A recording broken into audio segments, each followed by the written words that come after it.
Wingapo. What language is that?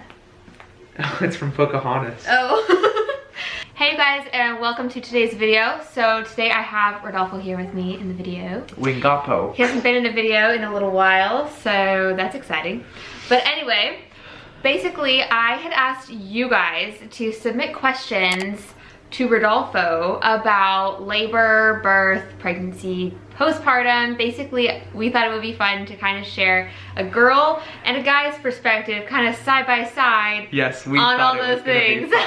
I thought it would be fun at least. So I have all of your guys' questions here on my phone. We're just gonna go through them. We'll try and do this as fast as possible, but I don't know. I feel like this could be kind of interesting to see our different perspectives. So if you enjoy, don't forget to subscribe down below if you're new and click that thumbs up button, and let's get started. Some of these questions are more for me and some of them are for you. Okay. So the first question is, what would you do differently next time? I feel like that could be both of us. Yeah. Yeah, Okay. sure.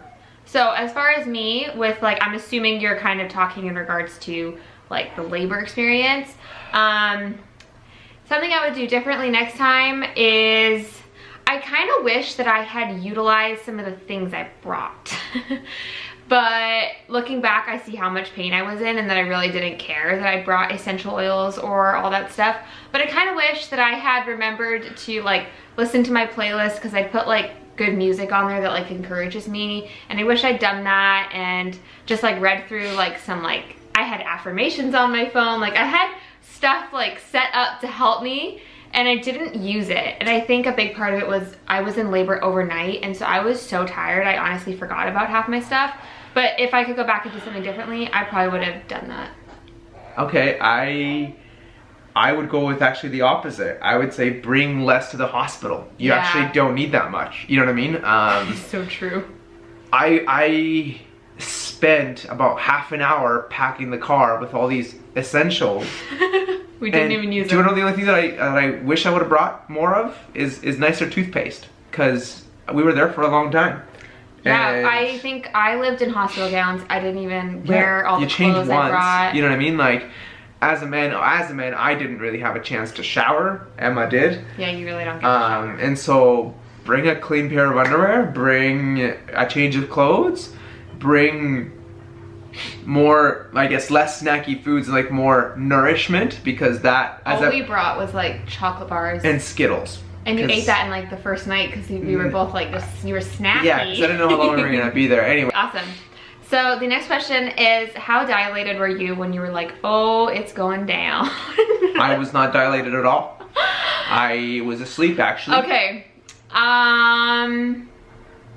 It's hard because I think when it hit me like, oh, I'm gonna have a baby, was when we got to the hospital and they told me that I was like almost 4 centimeters dilated. Because even though that's not super far along, that was like, whoa, my body's progressing, there's no going back, labor's like officially started. So I feel like that, it wasn't even when I reached like 9 centimeters. It was literally when they checked me, and because I'd been sitting at a 1 for a couple days, and then when they were like, yeah, you're at a 4, I was like, oh, my body's actually doing this, like this is happening. So that's when it kind of like really hit me. Did he find reading The Birth Partner helped? Which is a book, I will leave a link down below, and it's for like doulas and birth partners and all that kind of stuff. He literally read it. Like, I don't even think I read it. Yeah, no, I read it. You read it more than me. I You would kind of read like chapters that were like, we I read was some chapters committed. together. Yeah, I mean, because like there was some things like I genuinely wanted to know, and this book obviously was recommended to us by a friend Who is a doula. Who is a doula. And so I read, you know, the bits and pieces that I thought were applicable, and some of it is just directed at doulas. I'm not really a doula, but like, you know. And so did I find it helpful? Yes. Was it all applicable? No. Very grateful you kind of had like read it. Yeah, absolutely, absolutely. And I would actually recommend, actually, if you have the opportunity to read it before your partner's gonna give birth, I would absolutely recommend doing some reading and informing yourself of like what's actually happening. Because when you hear certain words, if you don't go prepared, you know what I mean, like there's vocabulary that's being thrown around, and that helped me at least understand the vocabulary, like what was going on, what was expected, the process. The stages I still don't understand, just gonna throw that out there. but I knew kind of like the timeline of what was expected throughout labor. And so that I found very helpful because I was the only one that was allowed in the room and nobody else was really there except for me. Yes. And so I found that really helpful. You needed to know your stuff. Okay. What did Rodolfo do when he wasn't supporting you? Sleep. Like we went in at 1 a.m. and so yeah, he slept, he ate little snacks here and there. I'm very good at sleeping. And so, and then other than that, whatever the nurses asked, whenever Emma asked for water, I would ask them to get it. I mean, we were, again, super happy with the service that we got at the hospital that we went to. They were amazing. You left once. Was that during labor? I went to park the car because we had parked in a place. We parked in like a no parking zone, whatever, just to quickly get in. And then he had to come back out. And I freaked out like 30 seconds after he left the room. I like texted him, like, come back! Just getting phone calls. And so I think that was the only time that I actually left her side was because like I needed to go park the car. Because I'll be honest, I didn't really want to take it. Well, and it was fine. Like I was just resting. But it was just like really scary being alone in that moment. Because I was like, oh my gosh, what if the baby just came right now? I wasn't worried about that. Obviously, it wasn't coming out of you. Anyway. And so I think, yeah, it's also important that you as the spouse or the partner or whatever you decide to call yourself is well rested and capable of making good decisions and capable of being there when the moment does tap you on the shoulder that you're called upon to serve. The next one is, what was the most shocking part of the experience for you? For me? It was all shocking for me. Okay, so certain things, you know that video that they make you watch in high school, The Miracle of Life? No, I was homeschooled. Okay, so totally different. The most shocking thing for me, I think, in the end was the fact that I was able to stay without passing out for the whole thing. Okay, yes, we totally thought you were gonna pass out. I don't do very well with blood. You would feel kind of like lightheaded or maybe like even nauseous or something, but he just kept us cool the whole time. And I cut the cord. Guys, he was gonna catch Sammy. Like, we had a moment where if I had been able to just like push her out naturally, he was like, my midwife was like, do you want got gloves, to? yeah, Like, I and got he was gloves like, and you know what? everything. When the moment comes, ask me again and I might do it. But unfortunately, we couldn't. Maybe next time. So I got gloves ready, but then all of a sudden things went sideways and all of a sudden there was like 8 people in the room. So. Yeah, but you were like totally calm and collected the whole time, which was really helpful for me as well. Sleep. Okay. On your wife's body after labor, are you still attracted? Oh, heck yeah. Absolutely. I think there's a different level of beauty that comes along with it. And I mean, look at that face. No, but I mean, on top of that, like, I don't think that's anything you have to worry about. I think it's a mutual agreement. I think both our bodies change during pregnancy, right? Because you see that slowly sliding that in there, because your priorities change, right? And so you have to, one, make the clear and conscious decision that like this is the person that you love and you love them no matter what.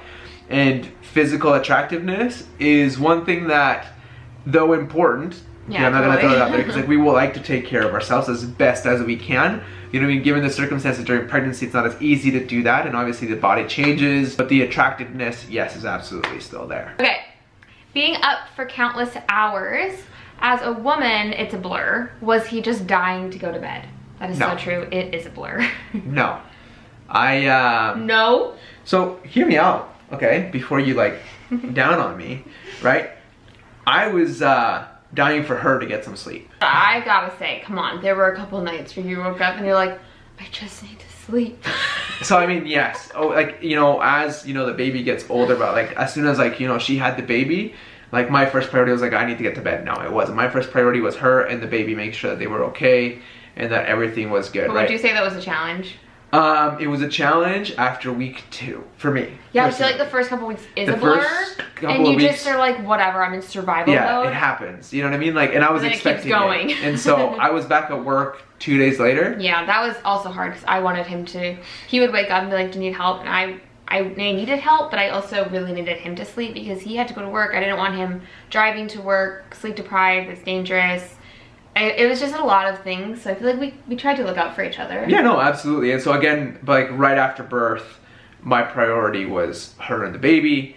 And I mean, she was born at 2 p.m., 3 p.m. Yeah. And so we went in it's the middle of the day. And so I'm pretty good about staying awake. The next question is, how has he dealt with the messiness of postpartum? Messiness? How have I dealt with it? How did you deal with it? I I feel like he's dealt with it beautifully. love more, trust more, Perspective.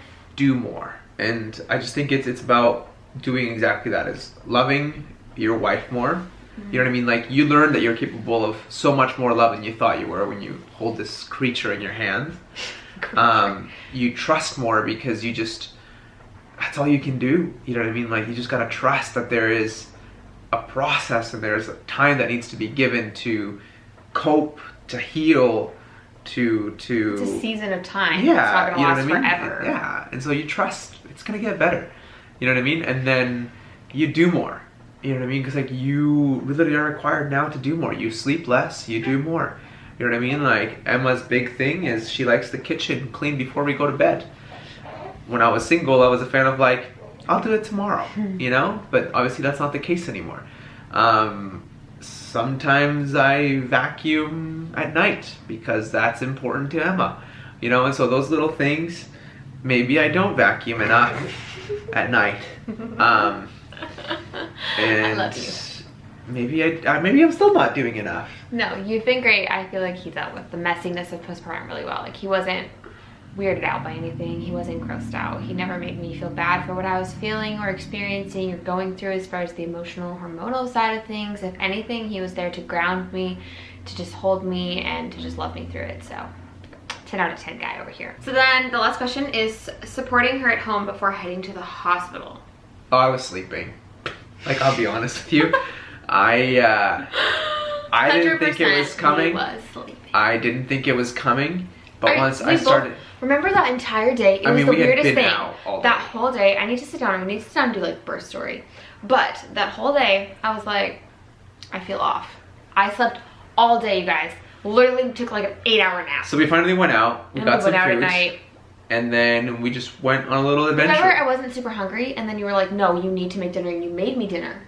Yeah. You made me like that rice stuff. And I was like, I'm really not hungry, so glad I ate because that was like the last meal I had. And then that night at like 11 o'clock, 11:45ish, I started having contractions, and he'd gone to bed. I literally laid on my pillow to go to bed, and I felt the weirdest feeling, which I understand now was a contraction. And I was like, I don't want to freak him out, because what if this is like not a real thing? Because at that point I was like, I'm probably gonna have to get induced. I don't know. I had given up on the fact of my body. Okay, anyway. But what were we talking about? Supporting me. He was asleep, and I went and walked around the house and called my mom. Yeah, anyways, it wasn't until I heard like screams in the bathroom and like muffled things that I got up and I was like... I came and got you because at one point I knew I was in labor because of some stuff, and I was like, hey, this just happened. I think I'm in labor. It was a lot more loud than that. I don't even remember what I said or how I said it. And I don't think that's It's all a blur. But let me tell you, I think like once she came and got me, like I made sure that she had, like when I warmed up the heat pad. Yeah, you put the heating pad on my back. You guys can probably see that in the video. I went and he grabbed everything. Put everything in the car. That is all of the questions. Oh my gosh, I hate this is nothing to be afraid of. Like this is one of the most beautiful experiences, and yes, there's a lot of uncertainty. There's a lot of things that, you know what I mean? But trust in the fact, if you're gonna be the one delivering the baby, you can absolutely do it. Like, your body was made for this. You got this. I read my book. Having a baby is awesome. If you're the person would do it again. If you're the person like helping you out and being like that support,